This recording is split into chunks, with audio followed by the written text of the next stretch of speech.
राज्यसभा चुनाव ने खोल दी बीजेपी की पोल। जनता के सामने बीजेपी के खेल का हुआ पर्दाफाश। अखिलेश और राहुल की जोड़ी पड़ रही बीजेपी पर भारी। बीजेपी के लिए मुसीबत बन गया इंडिया गठबंधन। राज्यसभा चुनाव में यूपी में बीजेपी ने सपा के साथ खेल कर दिया। एनडीए की ताकत 7 सीट जीतने की थी, लेकिन उसने अपना 8वां उम्मीदवार भी जिता लिया। तो सपा, जिसे 3 सीट मिलनी तय मानी जा रही थी, पार्टी विधायकों की गद्दारी के चलते वो 2 सीट ही जीत पाई। अखिलेश यादव के लिए यह झटका माना जा रहा है, लेकिन इस झटके से यूपी में इंडिया गठबंधन को और ज्यादा मजबूती मिलती दिखाई दे रही है, क्योंकि लोकसभा चुनाव में ये विधायक पार्टी के अंदर रहते हुए उसके ही उम्मीदवार को हराने का काम करते। ऐसे में पार्टी से गद्दारी करने वालों की पहचान पहले ही हो गई। दूसरा, जिन विधायकों ने क्रॉस वोटिंग की है उसमें से अधिकांश पर कई गंभीर आरोप हैं, जो सपा को ही नुकसान पहुंचा रहे थे। दागियों के बागी बनने से सपा को राज्यसभा चुनाव में जरूर नुकसान हुआ, लेकिन लोकसभा चुनाव में इसका फायदा होगा। तो दूसरी तरफ बीजेपी जरूर इन्हें अपनी पार्टी में लेकर मुश्किल में फंसती हुई दिखाई दे रही है, क्योंकि इस बार यूपी में राहुल गांधी और अखिलेश यादव की जोड़ी बीजेपी पर बहुत भारी पड़ती हुई दिखाई दे रही है। दागी नेताओं की इंडिया से दूरी और एनडीए की उनसे करीबी के चलते बीजेपी अब जनता से दूर होती हुई दिखाई दे रही है। लोकसभा चुनाव से पहले बीजेपी की बढ़ती मुश्किलों को लेकर आज हम अपनी स्पेशल रिपोर्ट में बात करेंगे। नमस्कार, मैं हूं आंचल। तो कैसे यूपी में बुरी तरह से फंसती दिखाई दे रही है बीजेपी, और कैसे राहुल और अखिलेश यादव की जोड़ी ने बढ़ा दी है बीजेपी की टेंशन। इंडिया गठबंधन के पास यूपी में 50% से ज्यादा वोट। इंडिया में सेंधमारी की बीजेपी की कोशिश हो रही फेल। एकजुट इंडिया गठबंधन ने उड़ा दी बीजेपी की नींद।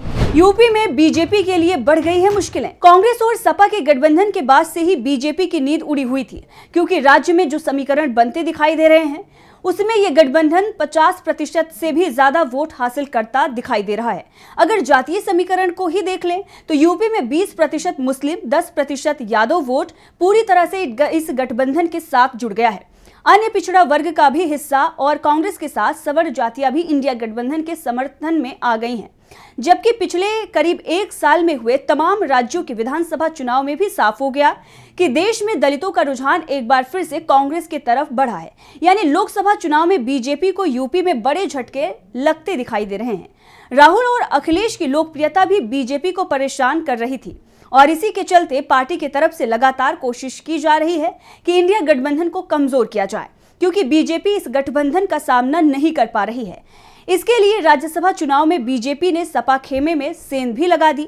आधा दर्जन से ज्यादा विधायकों ने बीजेपी उम्मीदवार को वोट दिया।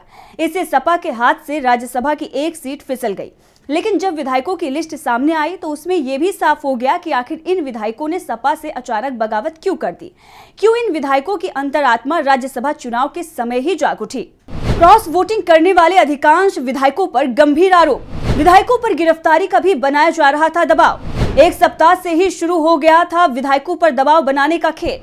सपा का दावा, पैसा, पद और डर के चलते विधायकों ने बदला पाला। जिन विधायकों के पाला बदलने की खबरें आई हैं, अगर उनकी कुंडली खंगाली जाए तो ये साफ हो गया है कि इनमें अधिकांश पर गंभीर मामले दर्ज हैं, और ऐसे में उन्हें अपनी गिरफ्तारी टालने के लिए सत्ता पक्ष का साथ जरूरी है। ऐसे में क्रॉस वोटिंग करने वाले कुछ विधायकों की बात करें तो इसमें शामिल अयोध्या जिले के गुसाईगंज के विधायक अभय सिंह की गिनती यूपी के बाहुबली नेताओं में होती है। वो कभी बाहुबली मुख्तार अंसारी के काफी करीबी माने जाते थे। उनके खिलाफ 9 FIR दर्ज हैं। सभी मामलों में निचली अदालत में सुनवाई चल रही है, और सुनवाई में तेजी आती है तो अभय सिंह को इनमें से कई मामलों में सजा भी होना तय माना जा रहा था, जिससे उनकी विधायकी जा सकती है। क्रॉस वोटिंग करने वाले सपा के दूसरे दबंग विधायक राकेश प्रताप सिंह अमेठी की गौरीगंज सीट से चुनाव जीते हैं।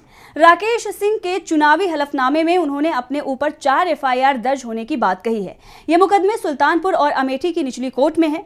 अम्बेडकर नगर के जलालपुर से विधायक राकेश पांडे के खिलाफ भी FIR दर्ज है। वहीं अमेठी सदर से विधायक महाराजी प्रजापति के पति गायत्री प्रजापति जेल में उम्र कैद की सजा काट रहे हैं। उनके खिलाफ मनी लॉन्ड्रिंग और IPC के कई गंभीर धाराओं में भी केस दर्ज है।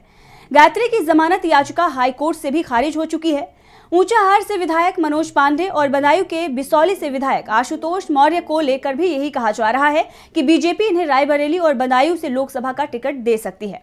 अब साफ है कि सपा के जिन विधायकों ने क्रॉस वोटिंग की वो दबाव में थे, दबंग भी है, लेकिन इनके बीजेपी में आने से बीजेपी की परेशानी बढ़ती जा रही है। बीजेपी के पक्ष में इन विधायकों की वोटिंग के बाद ये तय माना जा रहा है कि जल्द ही ये सभी विधायक विधानसभा की सदस्यता से इस्तीफा भी दे देंगे और विधानसभा उपचुनाव में बीजेपी के टिकट पर चुनाव लड़ते दिखाई देंगे, लेकिन उपचुनाव में इनका जीतना बेहद मुश्किल हो गया है। तो दूसरी तरफ खेल बीजेपी को ही बहुत भारी पड़ने वाला है। दरअसल भारत जोड़ो न्याय यात्रा के चलते बीजेपी के लिए जरूरी हो गया कि वो इंडिया गठबंधन को कमजोर दिखाए, लेकिन ऐसा होता हुआ नहीं दिख रहा है। राहुल गांधी की भारत जोड़ो न्याय यात्रा के दबाव में दिख रही है बीजेपी। न्याय यात्रा में जुड़ी भीड़ और इंडिया की मजबूती ने उड़ाई बीजेपी की नींद। राहुल और अखिलेश की जोड़ी का बीजेपी के पास अभी भी नहीं है तोड़। दागियों का मुद्दा इस बार के चुनाव में बीजेपी को करेगा परेशान। विपक्ष तो पहले से ही बीजेपी को वॉशिंग मशीन कहता आ रहा है, जहां दागियों को पार्टी में शामिल किया जाता है और बीजेपी की वॉशिंग मशीन में धुलकर वो पाक साफ हो जाते हैं। इस बार जो विधायक बीजेपी में आ रहे हैं उनके दामन दागदार हैं और शायद बीजेपी में आकर उन्हें बड़ी राहत मिल जाए। पुलिस की जांच रिपोर्ट उनके पक्ष में आ सकती है, लेकिन जनता की जांच में बीजेपी जरूर फेल हो गई है। प्रदेश की जनता भी अब ये मानने लगी है कि जिन बाहुबलियों से उसे निजात मिली थी, अब वो चोला बदलकर सामने आने की तैयारी में है, क्योंकि अब बाहुबलियों को बीजेपी अपने पाले में कर रही है। लेकिन इससे बीजेपी जनता के बीच निगेटिव छवि बना रही है। प्रदेश की जनता में बीजेपी को लेकर गलत मैसेज जा रहा है। एक तरफ योगी आदित्यनाथ 2022 का चुनाव मजबूत कानून व्यवस्था के नाम पर जीत कर आए थे, लेकिन अब बीजेपी में बढ़ती बाहुबलियों और दागियों की संख्या ने पार्टी को मुसीबत में फंसा दिया है। दागियों के बीजेपी में जाने पर इंडिया गठबंधन को बीजेपी को घेरने का मौका भी मिल गया है। राहुल गांधी और अखिलेश यादव ने मिलकर यूपी में बड़ा अभियान चलाने की तैयारी शुरू कर दी है, जिससे बीजेपी के अंदर बेचैनी दिखाई दे रही है। बीजेपी ने राज्यसभा की एक सीट जीतने के लिए अपनी 80 सीटें दांव पर लगा दी है। पार्टी को सपा में सेंधमारी का फायदा राज्यसभा की सिर्फ एक सीट पर मिला है, लेकिन इसका नुकसान प्रदेश की सभी 80 लोकसभा सीटों पर होने वाला है। बीजेपी नेताओं को अब लोकसभा चुनाव की चिंता दिखाई देने लगी है। चिंता इस बात की है कि जब जनता जवाब मांगेगी तो जवाब क्या देंगे। पहले से ही मोदी सरकार महंगाई, रोजगार, आर्थिक बदहाली को लेकर घिरी हुई थी और अब जिस तरह से खुलेआम विधायकों की खरीद फरोख्त का खेल चल रहा है, उससे बीजेपी मुसीबत में है। अखिलेश यादव तो पहले से ही सपा को बाहुबलियों से दूर करने की रणनीति पर चल रहे थे। उन्होंने साफ कर दिया है कि दागियों की सपा में कोई जरूरत नहीं है। कांग्रेस पहले से ही दागियों से अपना दामन बचाकर चल रही है, लेकिन अब बीजेपी में दागियों के आने से योगी सरकार की छवि भी धूमिल पड़ती दिख रही है। साफ है कि राज्यसभा चुनाव के चलते बीजेपी ने लोकसभा चुनाव में अपनी मुसीबतों को बढ़ा लिया है। 2019 का लोकसभा चुनाव बीजेपी ने राष्ट्रवाद की लहर पर सवार होकर जीता था और इस बार लहर इंडिया गठबंधन के पक्ष में दिखाई दे रही है और बीजेपी के खिलाफ अब लोग सवाल पूछने लगे हैं कि चुनाव जीतने के लिए उसका कितना पतन होगा। चंडीगढ़ मेयर का चुनाव तो सभी ने देखा और अब राज्यसभा चुनाव में जिस तरह का खेला हुआ है वो बीजेपी के लिए बैकफायर करता दिखाई दे रहा है।